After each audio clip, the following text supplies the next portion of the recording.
Allez, c'est parti pour la correction d'une question type qui tombe tout le temps en contrôle. On est dans la partie exo et la question que l'on a, c'est celle-ci, c'est déterminer le sens de variation de la fonction 3 moins x moins 2 au carré. Alors la méthode, toujours la même. Si tu n'as pas vu la vidéo sur la méthode de comment déterminer le sens de variation d'une fonction, je te mets la fiche ici. Il vaut mieux que tu regardes la vidéo avant, sinon ça risque de te faire peur. Sinon, on est parti. Donc, comme le dit la méthode, soit A et B, donc deux nombres qui sont dans l'intervalle sur lequel on nous demande de travailler, c'est-à-dire 2 plus l'infini.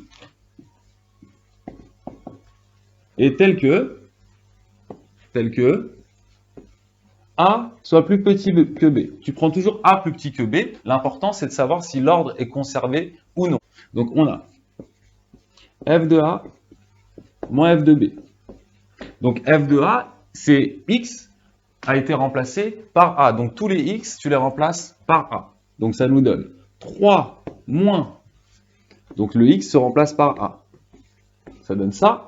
Moins, attention ici, f de B, tous les x sont remplacés par B.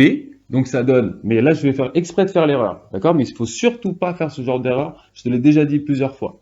B moins 2, le tout au carré. Et là, quelle est l'erreur que je viens de faire? Le moins, je l'ai mis avec le 3. Tu vois, moins, il est devant f de B là. Le moins, je l'ai mis avec le 3, alors qu'il n'y a pas de raison que ce terme-là n'ait pas son moins aussi. Donc, souvent, ce que tu peux faire, c'est de faire ça, mettre d'abord une première parenthèse, ok, et ensuite l'enlever. Et en l'enlevant à la ligne suivante, quand tu enlèves une parenthèse comme ça, il faut changer les signes. Donc ton moins va se distribuer. Il va aller avec le 3 où il y avait plus 3, ça fait moins 3. Et il y avait un moins ici, et moins, ça fait plus. Donc voilà ce que l'on obtient. Ici, tout de suite, les 3 s'en vont, et j'obtiens cette chose-là, plus cette chose-là. Et là, petit conseil très important, qu'est-ce que tu préfères, toi? Tu préfères écrire ça, en règle générale, ou cette écriture-là? Question d'affinité.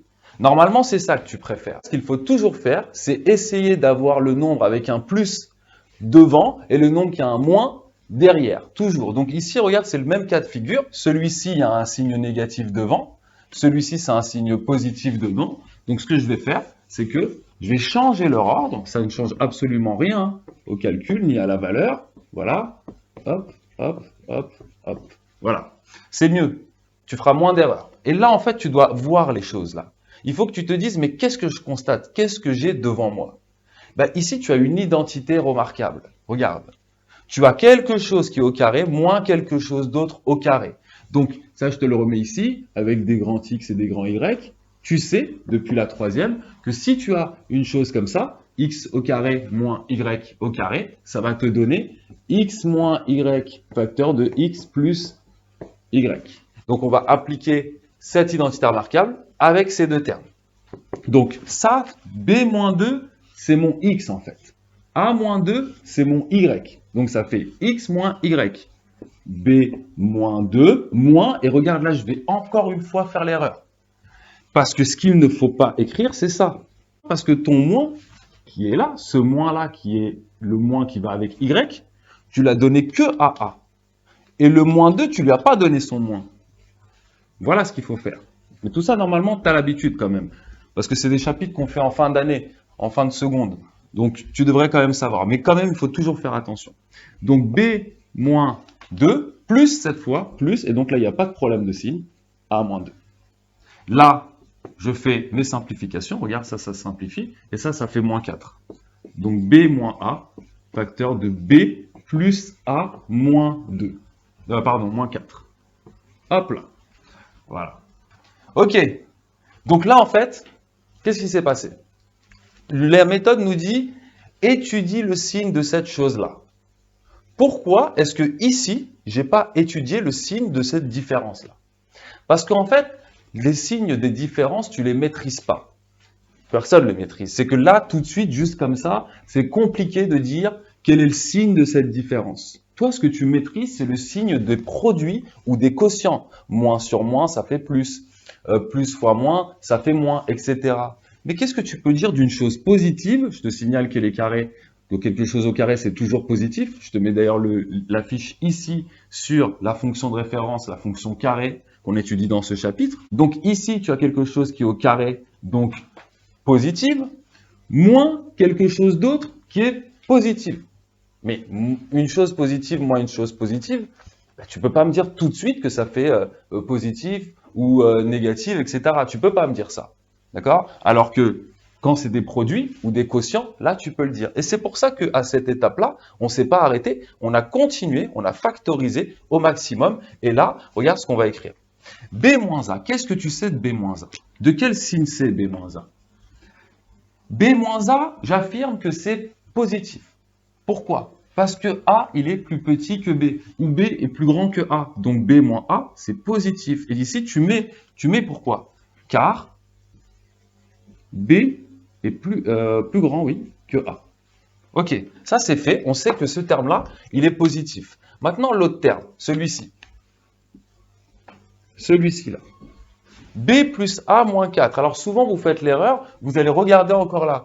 Et vous prenez la tête, vous perdez votre temps, etc. Et ça ne sert à rien. C'est pas là qu'il faut regarder. Il y a une autre hypothèse que l'on n'a pas utilisée depuis tout à l'heure.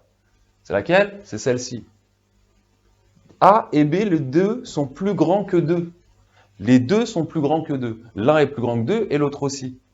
Donc A plus B ou B plus A, c'est plus grand que combien, forcément? L'un est plus grand que 2, l'autre aussi, bah, c'est plus grand que 4. Donc cette chose-là, là, ici, cette chose-là est toujours aussi positive. Parce que la somme des deux va être plus grande que 4. Car B et A, ou A et B, peu importe, les deux appartiennent à 2 plus l'infini. Du coup, qu'est-ce que ça veut dire tout ça? Bah, tu as un truc qui est positif, fois, ici il y a un fois un truc positif. Et bien ça, c'est plus grand que 0. Ça veut dire quoi? Ça veut dire que ce que tu cherchais ici, donc, f de A moins f de B plus grand que 0, ça signifie quoi? Ça veut dire équivalent à f de A plus grand que f de B. Et donc, si tu as bien suivi le cours, tu sais que ce que tu dois comparer, c'est le sens de l'inégalité ici, A plus petit que B, et f de A plus grand que f de B. L'ordre n'a pas été conservé, donc la fonction est décroissante. Donc, f décroissante, fais bien attention à bien préciser l'intervalle. Bon, on ne le voit pas, je vais le mettre en dessous, ici. Bon, tu as compris, je te laisse le faire. 2 plus l'infini. Je m'écarte un peu pour que tu puisses mettre pause la vidéo et tout avoir en face de toi. Voilà, et je te dis à bientôt pour la prochaine vidéo. Je te mets le lien ici. Ciao, ciao. Fonction de référence, quelle galère immense. Tu cherches la délivrance. Ici c'est gratos, que des matos locaux. Y'a tout dans mon programme. Ma méthode est facile. Tu veux devenir pro en maths. Suis bien tous les chapitres. Clique ici c'est gratos.